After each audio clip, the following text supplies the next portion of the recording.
Hi hello ಎಲ್ಲರಿಗೂ ನಮಸ್ಕಾರ. ಜ್ಯೋತಿ ಪಾಕಶಾಲೆಗೆ ತಮ್ಮೆಲ್ಲರಿಗೂ ಸ್ವಾಗತ.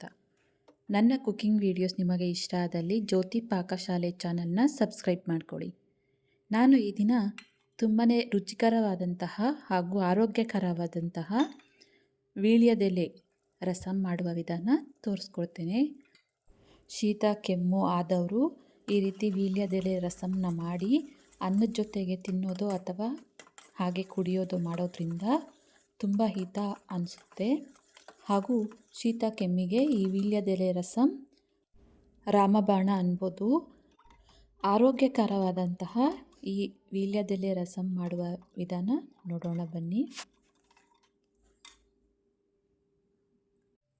ನಾನಿಲ್ಲಿ ನಿಂಬೆ ಹಣ್ಣಿನ ಗಾತ್ರದಷ್ಟು ಹುಣಸೆಹಣ್ಣನ್ನು ತಗೊಂಡಿದ್ದೇನೆ. ಅದನ್ನು ಒಂದು ಸರಿ ನೀಟಾಗಿ ವಾಶ್ ಮಾಡ್ಕೊಳ್ತೇನೆ.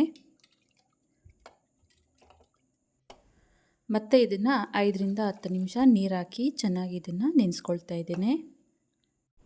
ನಾನಿಲ್ಲಿ ಗ್ಯಾಸ್ ಮೇಲೆ ಕಡಾಯಿ ಇಕ್ಕಿ ಗ್ಯಾಸ್ ಹಚ್ಕೊಳ್ತೇನೆ. ಇದಕ್ಕೆ 1 ಟೀ ಸ್ಪೂನಷ್ಟು ಜೀರಿಗೆನ ಹಾಕ್ಕೊಳ್ತೇನೆ. ಹಾಗೆಯೇ 8ರಿಂದ 10 ಕಾಳಷ್ಟು ಕಾಳು ಮೆಣಸು ಹಾಕ್ಕೊಳ್ತೇನೆ. ಇವನ್ನು ಲೋ ಫ್ಲೇಮಲ್ಲೇ ಚೆನ್ನಾಗಿ ಫ್ರೈ ಮಾಡ್ಕೊಳ್ಬೇಕು.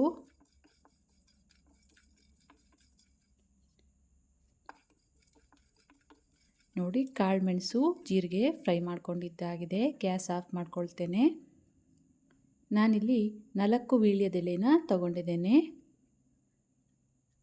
ವೀಳ್ಯದೆಲೆಯ ತೊಟ್ಟನ್ನು ತೆಗೆದಾಕಿ 4 ಎಲೆನ ತಗೊಂಡಿದ್ದೇನೆ. ಇವನ್ನು ಸಣ್ಣ ಮಿಕ್ಸಿ ಜಾರಿಗೆ ಕಟ್ ಮಾಡಿ ಹಾಕ್ಕೊಳ್ತೇನೆ. ಈ ರೀತಿ ಪೀಸ್ ಮಾಡಿ ಹಾಕ್ಕೊಳ್ತೇನೆ. ಹಾಗೆಯೇ 2 ಟೇಬಲ್ ಸ್ಪೂನಷ್ಟು ತೊಗರಿಬೇಳೆನ ಒಂದು ಅರ್ಧ ಗಂಟೆಗೂ ಮುಂಚೆನೇ ನೆನೆಸಿಕೊಂಡಿದ್ದೆ. ಮಿಕ್ಸಿ ಜಾರಿಗೆ ತೊಗರಿಬೇಳೆನ ಹಾಕ್ಕೊಳ್ತೇನೆ. ಹಾಗೆಯೇ 1 ಮೀಡಿಯಮ್ ಸೈಜ್ ಟೊಮೊಟೊನ ತಗೊಂಡಿದ್ದೆ. ಈ ರೀತಿ ಸಣ್ಣದಾಗಿ ಕಟ್ ಮಾಡ್ಕೊಂಡಿದ್ದೆ. ಅದನ್ನು ಮಿಕ್ಸಿ ಜಾರಿಗೆ ಹಾಕ್ಕೊಳ್ತೇನೆ. ಹಾಗೆಯೇ ಡ್ರೈ ರೋಸ್ಟ್ ಮಾಡ್ಕೊಂಡಿರೋಂಥ ಜೀರಿಗೆ ಹಾಗೂ ಕಾಳು ಮೆಣಸನ್ನ ಹಾಕ್ಕೊಳ್ತೇನೆ ಮಿಕ್ಸಿ ಜಾರಿಗೆ. ಇದನ್ನು ಆದಷ್ಟು ನುಣ್ಣಗೆ ರುಬ್ಕೊಳ್ತೇನೆ. ನೋಡ್ಬೋದು, ಈ ರೀತಿ ಫುಲ್ ಫೈನಾಗಿ ರುಬ್ಕೊಳ್ಬೇಕು ಇದನ್ನು. ಈಗ ರಸಂಗೆ ಒಗ್ಗರಣೆಗೆ ನಾನಿಲ್ಲಿ ಗ್ಯಾಸ್ ಮೇಲೆ ಪಾತ್ರೆ ಇಕ್ಕಿ ಗ್ಯಾಸ್ ಹಚ್ಕೊಳ್ತೇನೆ. ಇದಕ್ಕೆ ಸ್ವಲ್ಪ ಎಣ್ಣೆನ ಹಾಕ್ಕೊಳ್ತೇನೆ. ಎಣ್ಣೆ ಕಾದಿದೆ. ಸಾಸಿವೆನ ಹಾಕ್ಕೊಳ್ತೇನೆ. ಹಾಗೆಯೇ 1-2 ಒಣಮೆಣಸಿನ್ಕಾಯಿನ ಮುರಿದು ಹಾಕ್ಕೊಳ್ತಾ ಇದ್ದೇನೆ. ಹಾಗೆಯೇ ಸ್ವಲ್ಪ ಕರಿಬೇವನ್ನ ಹಾಕ್ಕೊಳ್ತೇನೆ.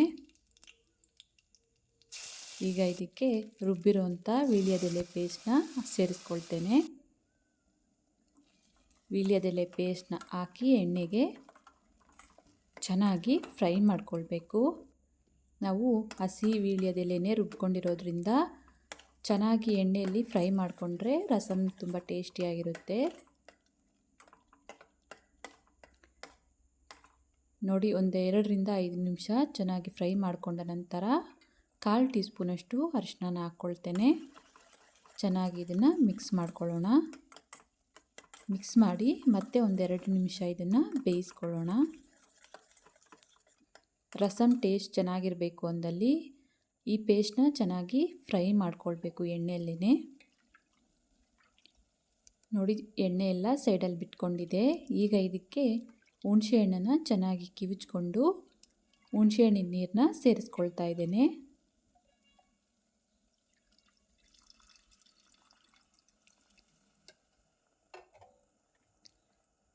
ಹಾಗೆಯೇ ಇದಕ್ಕೆ ನೀರನ್ನ ಸೇರಿಸ್ಕೊಳ್ತೇನೆ.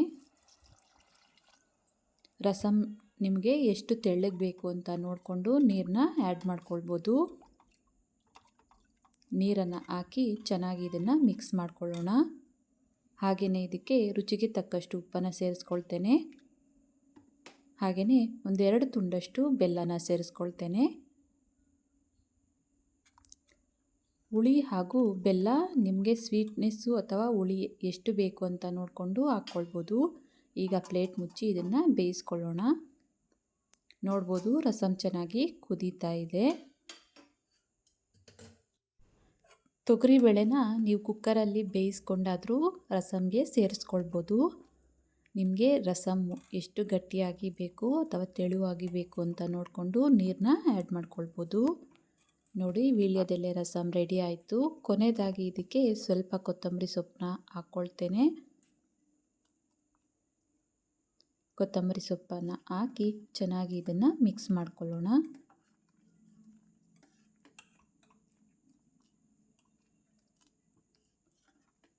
ವೀಳ್ಯದೆಲೆ ರಸಮ್ ರೆಡಿ ಆಯಿತು. ಗ್ಯಾಸ್ ಆಫ್ ಮಾಡ್ಕೊಳ್ತೇನೆ. ಇದನ್ನು ಬಟ್ಲಿಗೆ ಸರ್ವ್ ಮಾಡ್ತೇನೆ.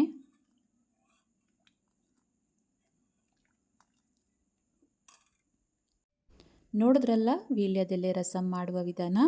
ಶೀತ ಕೆಮ್ಮು ಇದ್ದವ್ರಿಗೆ ಇದು ತುಂಬಾ ಒಳ್ಳೆಯದು.